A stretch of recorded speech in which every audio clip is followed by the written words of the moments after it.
The ceremonial blade pressed against Marcus Chen's throat, cold and unwavering. Around him, the Grand Assembly of Vaelthris held its collective breath.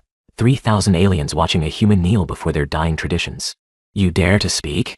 High Counselor Revith's voice cut through the crystalline chamber, like shattering ice. His silver scales rippled with barely contained fury. A species that hasn't even mastered faster than light travel independently presumes to address the succession assembly? Marcus didn't flinch. He'd survived worse on Earth. The collapse of the European reclamation zone, 3 years in the Siberian refugee camps, watching his sister die because medicine cost more than their entire family possessed. A blade at his throat was almost nostalgic. The assembly recognizes all bonded consorts, he said, his voice steady despite the metal kissing his skin. That's your own law, Counselor. Written in the era of founding. I've read it. A murmur rippled through the chamber. Behind the Counselor's ceremonial platform, Princess Aethan sat motionless on her lesser throne, her luminescent skin dimmed to the color of winter fog. Her violet eyes, usually bright enough to light dark corridors, were fixed on the marble floor. She had asked him not to come today. She had begged him, actually, which was something Vaelthrin royalty never did. Stay in our quarters, she'd whispered before dawn, her fingers trembling against his cheek. Let them conduct the vote. Let them strip my succession rights. It doesn't matter anymore. But it did matter. It mattered because in 8 months of political marriage, a union designed to humiliate her into surrendering her claim, she had never once treated him as the insult he was meant to be. It mattered because she read to him when he couldn't sleep, because she learned to cook human food despite her species' different palate, because she sat with him through the anniversary of his sister's death and held his hand without asking for explanations. It mattered because somewhere between diplomatic necessity and genuine connection, Marcus Chen had fallen in love with his wife. Remove this creature, Revith commanded. 2 guards stepped forward, their ceremonial armor catching the bioluminescent light that filtered through the chamber's living walls. Touch him, Aethan said quietly, and I invoke the right of final words. The guards froze. Revith's scales shifted from silver to pale yellow, the Vaelthrin equivalent of shock. You would waste your bloodline's last privilege on this. This mammal? I would. Aethan rose from her throne, and despite everything, despite the political machinery grinding her into dust, despite the council's naked contempt, despite the assassination attempts and the poisoned gifts and the 8 months of slow suffocation, she moved like the queen she had been raised to become. The right of final words grants any accused party the chance to speak before judgment. My consort has been accused of nothing, yet you hold a blade to his throat. Either charge him formally, or release him to exercise the right he came here to claim. The silence stretched. Marcus counted his heartbeats, 12, 13, 14, before Revith gestured sharply. The blade withdrew. Speak then, human. The counselor's contempt dripped from every syllable. Address the assembly that will end your wife's ambitions. Tell us why we should care what an evolutionary accident thinks of Vaelthrin's succession. Marcus stood slowly. His formal robes, borrowed, ill-fitting, designed for a species with different proportions, hung awkwardly on his human frame. He looked exactly like what they saw, a primitive, a placeholder, a living insult given to a princess they wanted to destroy. Good. Let them underestimate him. Honored assembly, Marcus began. I'm not here to defend Princess Aethan's claim to succession. She doesn't need defending. I'm here to tell you what I've seen, what you've chosen not to see, in the 8 months since your council used me as a weapon against her. He felt Aethan's gaze on his back, sharp with warning. This wasn't the plan. There had been no plan, actually, because she had never let him plan for this day. She had only ever asked him to stay silent, stay safe, stay out of the line of fire that had been aimed at her since birth. She asked me to lie for the throne, Marcus said, and his voice carried clearly through the acoustic perfection of the chamber. When I arrived on your world, confused and terrified and sold into this marriage by a desperate Earth government, she pulled me aside before our first public appearance. Do you know what she said? He paused, letting the silence build. She said, they will ask you about your feelings for me. They will want to know if this union is real, if there is affection between us. I am asking you to lie. Tell them what they expect to hear, that you despise me, that you find me alien and cold, that this marriage is the humiliation it was designed to be. It will make things easier for both of us. The assembly stirred. Several council members exchanged glances. I said yes, Marcus continued. I lied for weeks. In interviews, in public appearances, in carefully staged moments designed to show the galaxy that Princess Aethan had been reduced to marrying beneath her kind. I played my part perfectly. He turned to look at Aethan directly. Her expression was unreadable, but her hands, Those elegant silver-traced hands that had learned to hold his without recoiling were clenched tight against her ceremonial robes. But she asked me to lie for the throne, and I told the truth on stage. Because I can't do it anymore. I can't pretend that the woman who sits with refugees in the lower districts is unworthy of ruling. I can't pretend that the princess who reads economic reports until her eyes blur because she genuinely wants to understand her people's suffering is somehow less qualified than the alternatives you've prepared. Marcus faced the assembly. Again. I'm not here to beg for her succession rights. I'm here to tell you that you're about to make a terrible mistake. And when you make it, when you cast aside the only member of the royal bloodline who actually cares about governing rather than merely ruling, I want it on record that at least one person stood in this chamber and spoke the truth. Revith's scales had shifted to deep crimson. You understand, the counselor said slowly, that by admitting affection for your Velthran consort you have fundamentally altered the legal status of your union? A marriage of political convenience can be dissolved by council decree. A marriage of genuine bond cannot. Marcus smiled, and it was not a pleasant expression. I know. That's exactly why I said it. The chamber erupted. Aethan didn't speak to him for 3 days. Not out of anger, Marcus realized gradually, but out of something far more complex. The temporary quarters they'd been assigned while the council debated the implications of his testimony were small but comfortable. A suite in the outer palace, ring far from the political heart that had nearly consumed them both. She spent most of her time at the window, watching the bioluminescent gardens shift through their daily cycles. Her glow had returned somewhat, soft pulses of pale violet that meant she was thinking deeply. On the 4th day, she finally turned to face him. You understand what you've done. It wasn't a question. Marcus set down the book he'd been pretending to read. I bound our marriage permanently. Made it impossible for them to simply dissolve the union and shuffle you off to a more acceptable match.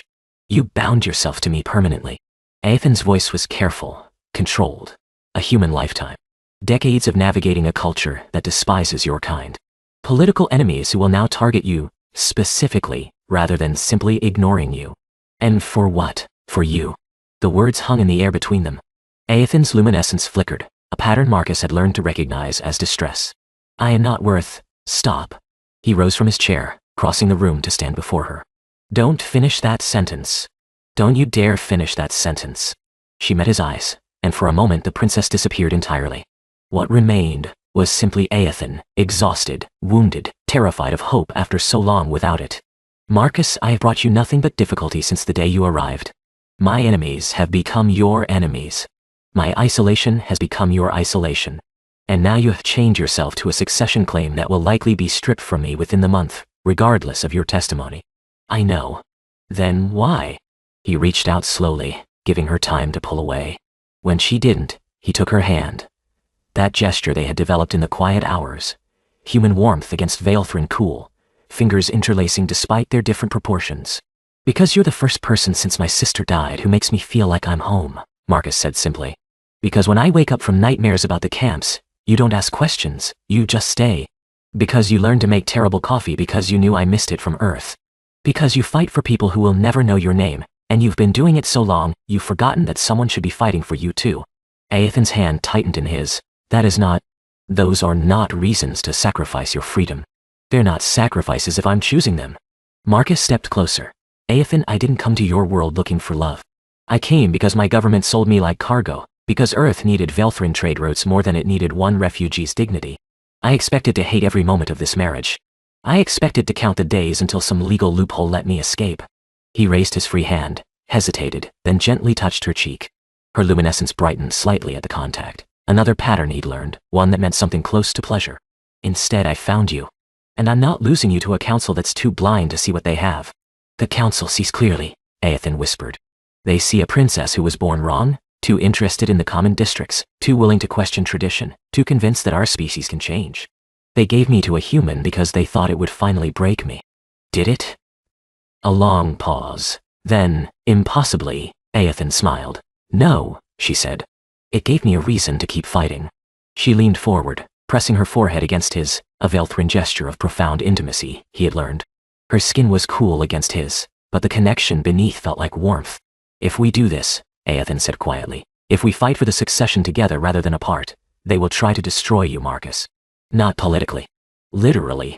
The assassination attempts that have targeted me will expand to include you. My enemies will no longer see you as an inconvenience. They will see you as a threat. Good. She pulled back slightly, surprised. Good? I spent 3 years in the camps being powerless, Marcus said. I watched people I loved die because I couldn't protect them. I'm tired of being safe while other people suffer. He squeezed her hand. If standing beside you makes me a target, at least I'll be a target who's fighting for something real. Aethan studied his face for a long moment, that penetrating Velthrin gaze that seemed to read thoughts directly. You truly mean this? I truly do. Then we need to discuss strategy. She stepped back, her posture shifting subtly. The exhausted woman disappeared. The princess returned. The council will vote on my succession rights in 12 days. We have until then to build a coalition strong enough to at least force a delay. My aunt, Matriarch Sylvan, holds significant influence, but she has remained neutral thus far, unwilling to risk her position supporting a cause she believes is already lost. What would convince her? Proof that the human bond is genuine. Aethan's violet eyes met his steadily. Not just words in an assembly chamber, but demonstrated commitment. The matriarch is old enough to remember when bonding meant something sacred to our people. She, romantic, I suppose you would say. She believes in connections that transcend politics. Marcus considered this, so we need to show her that our marriage is real. We need to show her that it's worth fighting for. Aethan hesitated. Which means you would need to understand what you're claiming. A Velthrin bond is not like a human marriage, Marcus. It involves commitments, rituals, a merging of luminescence patterns that would mark you permanently as my bonded consort. You mean people would be able to look at me and see that I'm yours? Yes. And that I am yours. It is mutual, the marking. Her glow flickered uncertainty. It cannot be undone. It cannot be faked. And for you, a species that should be biologically incompatible with the process, it would require opening yourself to our bonding rituals in a way that has never been tested with a human. The process could be painful, or it might not work at all, which would prove to my aunt that the bond is merely political after all. Marcus took her other hand, holding them both now. Walk me through it, he said. Tell me what I need to do. The surprise on her face almost made him smile. You would undergo an untested ritual that might cause you permanent damage, simply to prove to my aunt that our bond is genuine, Aethan. He waited until she met his eyes. Our bond is genuine. If there's a way to prove that beyond words, if there's a way to show your people what I already know is true, then yes, I'll do it. Her luminescence shifted, cycling through colors he'd never seen before. When it settled, she was glowing brighter than she had in months. Then we begin training tonight, she said. The ritual requires preparation, meditation, synchronization of breathing patterns, attunement to each other's bioelectric fields. And you will need to learn the oath in Old Velthrin. The pronunciation must be perfect, or the bonding matrix will not recognize your intention. How long do we have? 12 days, until the vote. The ritual must be performed before my aunt, to count as proof. Aethan's expression softened. We will be spending considerable time in very close proximity, Marcus. The synchronization process requires extended physical contact. Hands, foreheads, sometimes more. Is that acceptable to you? He stepped closer again, close enough that her natural luminescence cast his face in soft violet light. Aethan, he said quietly, I have been trying to figure out how to hold you for 3 months without overstepping boundaries I didn't understand. Extended physical contact sounds like a gift, not a burden. She laughed, actually laughed, a sound he'd heard perhaps twice since their marriage began. It was musical, strange, and utterly beautiful. Then we begin tonight, she repeated. And if this works, if we convince my aunt, if we force the council to delay, if we somehow salvage this disaster you've so heroically created, then what? Her glow brightened again, and she leaned in to press her forehead against his. Then I will spend the rest of my life trying to deserve what you've given me, she whispered. Though I suspect I will fail magnificently. Join the club, Marcus murmured back. I've been feeling that way about you since month 2. They stood together in the fading light, foreheads touching, hands intertwined, and for the first time since arriving on Velthris, Marcus felt something that had been missing for years. Hope. The assassination attempt came on day 9. Marcus was walking through the outer garden, Aethan's private sanctuary, one of the few places in the palace where surveillance was limited out of respect for royal privacy, when the ground beneath his feet simply opened. He fell. The pit was deep, lined with something organic that grabbed at his limbs and secreted something burning. He screamed before he could stop himself, thrashing against the living walls that were slowly pulling him down toward whatever waited at the bottom. Then, light. Aethan landed beside him in a blaze of violet luminescence, her body glowing brighter than he'd ever seen. She grabbed his arm and pulled, tearing him free from the organic restraints, with strength that shouldn't have been possible for her slim frame. "Hold on to me," she commanded, and he did, wrapping his arms around her waist as she somehow climbed the living walls, her fingers finding purchase in the organic material that had been designed to trap her human consort. They emerged into the garden together, rolling free of the pit's edge as it sealed itself behind them. Marcus was bleeding from a dozen small wounds, the burning secretion leaving angry red marks across his exposed skin. "Don't move." Aethan's hands were already on him, her luminescence shifting to a frequency that somehow soothed the pain. "The toxin is designed for Velthrin physiology. It should process out of your system within hours. But you need treatment. Now." "Aethan, now, Marcus." She lifted him, actually lifted him, carrying him through the garden like he weighed nothing, and Marcus realized distantly that he'd severely underestimated his wife's physical capabilities. "You never told me you could do that," he managed through gritted teeth. "There are many things I haven't told you." Her pace didn't slow. "The luminescence enhancement grants temporary strength. It's draining, and I will need to rest afterward, but I will not let you die in my garden because some council faction thought they could eliminate the complication you've become." She carried him to their quarters, laid him on the medical platform that formed part of every royal suite, and began working with equipment he didn't recognize. Her hands were steady, clinical, but her glow kept flickering, that distress pattern again. "You're scared," he said. "I almost lost you." She didn't look up from her work. 3 days before we complete the ritual, 3 days before we prove to my aunt that this bond is real, and someone nearly succeeded in taking you from me. But they didn't. This time. She injected something into his arm, cool, soothing, spreading through his bloodstream like liquid relief. "The next attempt will be more sophisticated. They will learn from this failure." Marcus caught her hand before she could turn away.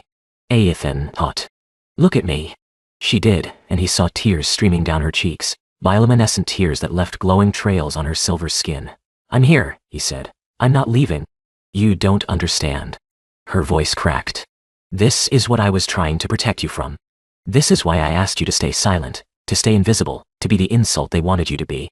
The moment you declared our bond real, you became a threat. And threats get eliminated. So, do you want me to take it back?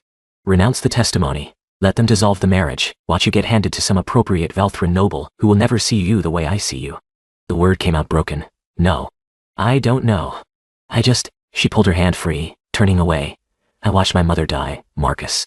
An assassination she never saw coming, in a garden much like the one where you almost died today. I was 11 years old." I held her hand while her luminescence faded. The medical platform hummed quietly, continuing its work on his injuries. Marcus sat up slowly, ignoring the protest of healing wounds. "Come here," he said. "I need to contact security. Come here." She turned back, and her composure, that royal mask she wore so perfectly, was completely gone. What remained was a woman who had been carrying an impossible weight for far too long. Marcus opened his arms. For a moment, she hesitated. Then she crossed the room and let him hold her, her head against his chest, her tears soaking through his ruined shirt. "I can't lose you too," she whispered. "I thought I could do this alone. I've been doing it alone for so long. But you changed something. And now the thought of going back to that emptiness, of being the princess no one wanted without the human who actually saw me, you're not going to lose me." He stroked her hair, that strange Velthrin texture that felt like silk and static combined. "We're going to finish the ritual. We're going to convince your aunt. We're going to fight the council together. And if we fail, then we fail together." He tilted her face up to meet his eyes. "But we won't fail. Because they've already made their biggest mistake, Aethan. They think I'm the weakness in your position. They think killing me will break your resolve. Won't it? No." He smiled, though his wounds still ached. "It'll make you angry. And I've seen you angry. The council should be terrified." She laughed despite herself. "Wet, broken, but real. You have an alarming faith in my capabilities." "I have realistic faith," he corrected. "I've watched you for 8 months. I've seen you outmaneuver Councillor Reveth 3 times without him even noticing. I've seen you build alliances in the lower districts that could mobilize half the capital if you called on them. You're not losing this fight. You've just been fighting it alone for too long." Aethan pulled back slightly, studying his face with that penetrating gaze. 3 days, she said. "We complete the ritual in 3 days. And if we survive until then, if we convince my aunt, if we force the council to recognize our bond, then we stop defending." Marcus finished, "and we start winning." She kissed him. It wasn't their first kiss. There had been careful, political kisses at public events, gestures designed for cameras rather than connection. But this was different. This was real. Her lips were cool against his, her luminescence flaring where their skin touched. Marcus felt something shift in his chest, something that had been locked away since the camps, since his sister, since he'd stopped believing that good things could happen to people like him. When they parted, she was glowing brighter than he'd ever seen. 3 days, she repeated. We complete the ritual, we prove our bond, and then... Her voice steadied, the princess returning even as the woman remained visible beneath. Then we show them what happens when they target someone I love. Someone you love? The words slipped out before he could stop them, and for a heartbeat, he worried he'd pushed too far, assumed too much. But Aethan's glow only brightened further. Someone I love, she confirmed. Strange and unexpected as it is, impossible as it should have been. She touched his face gently. I love you, Marcus Chen. And I will not let them take you from me. He pulled her close again, holding her against his healing chest. I love you too, he said into her hair. Now, let's survive long enough to do something about it. The ritual of true bonding took place on the 12th day, in Matriarch Sylvan's private sanctuary. Marcus had spent 3 days memorizing old Velthrin oaths, 3 days learning to synchronize his breathing with Aethan's, 3 days allowing her luminescence to slowly attune to his human bioelectric field. The process had been intimate in ways he hadn't expected, hours of meditation with their foreheads touching, hands intertwined, hearts gradually aligning until he could feel the pulse of her glow like a second heartbeat in his chest. Now they stood before Aethan's aunt, hands joined, wearing the traditional white robes of bonding candidates. Sylvan was ancient by Velthrin's standards. Her scales had faded to pale gold, her luminescence dimmed to a soft amber glow. But her eyes were sharp, and her voice carried the weight of decades of political power. You understand what you're attempting, she said. A bond between Velthrin and human has never been achieved. The ritual may reject your species entirely. I understand, Marcus replied. And you proceed anyway? I do. Sylvan's gaze shifted to Aethan. And you, niece? You would risk bonding with a creature who may not survive the process. He will survive. Aethan's voice was steady. And he is not a creature, Aunt.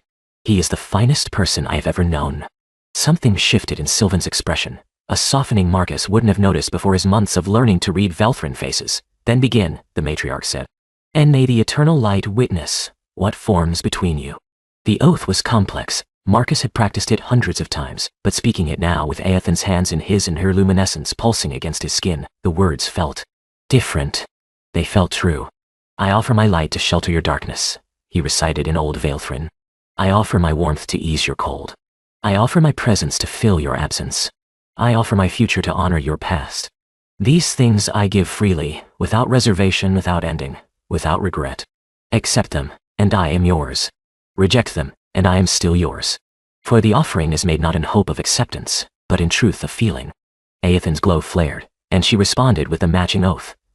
Words he understood now, after weeks of study, speaking of protection and partnership and the interweaving of separate lives into a single pattern.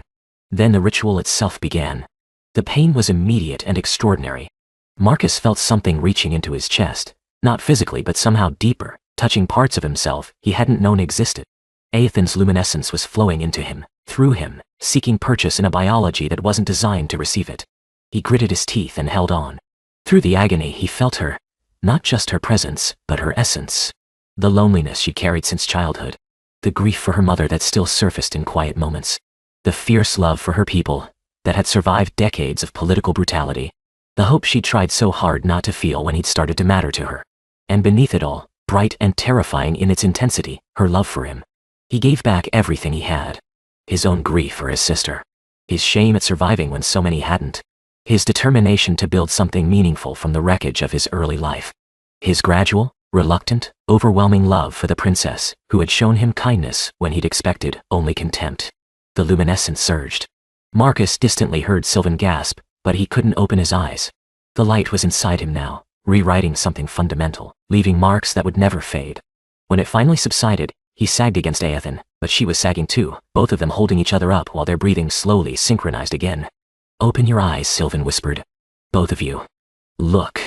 Marcus opened his eyes and looked down at his own hands. They were glowing. Soft violet light pulsed beneath his skin, tracking his veins, following the rhythm of his heartbeat. When he looked at Aethan, he saw the same pattern, but hers had changed too, warm amber threads now woven through her natural violet. They were marked. Both of them. Permanently intertwined in a way that anyone in Velthrin society would recognize instantly.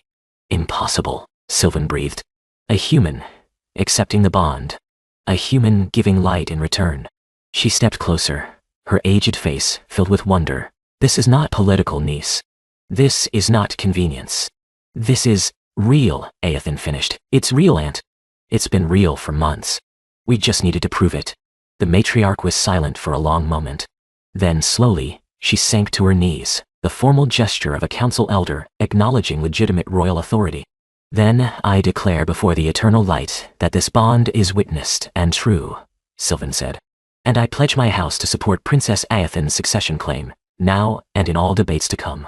The words hung in the air, heavy with implication.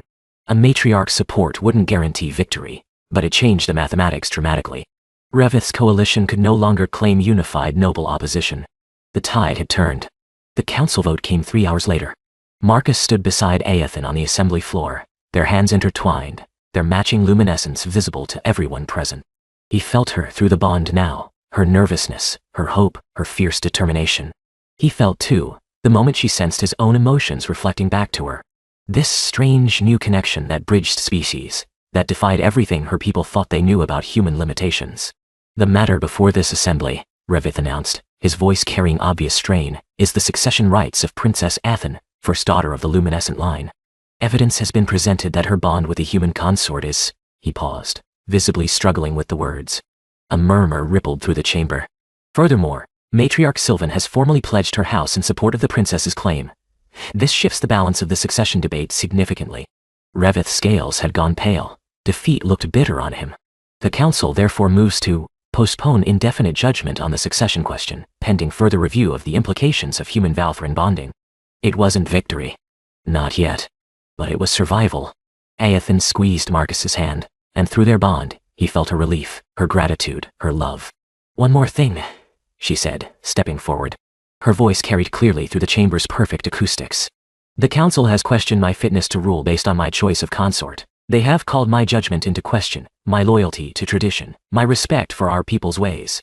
She turned to face the assembled nobility directly. But this man, this human, stood before you and spoke truth when lies would have been easier. He faced a blade at his throat and didn't flinch. He underwent a bonding ritual that could have killed him, simply to prove that his commitment to me was real. And he did all of this not for power, not for status, but because he believed I was worth fighting for. Her luminescence flared, and through their bond, Marcus felt her gathering herself for what came next. If that is not the kind of consort a queen should have, someone who chooses her freely, who values her beyond politics, who will stand beside her against any odds, then I don't know what is. And if this council cannot see the strength in that choice, then perhaps they are not qualified to judge fitness for rule at all. Silence. Then, slowly, Matriarch Sylvan began to applaud.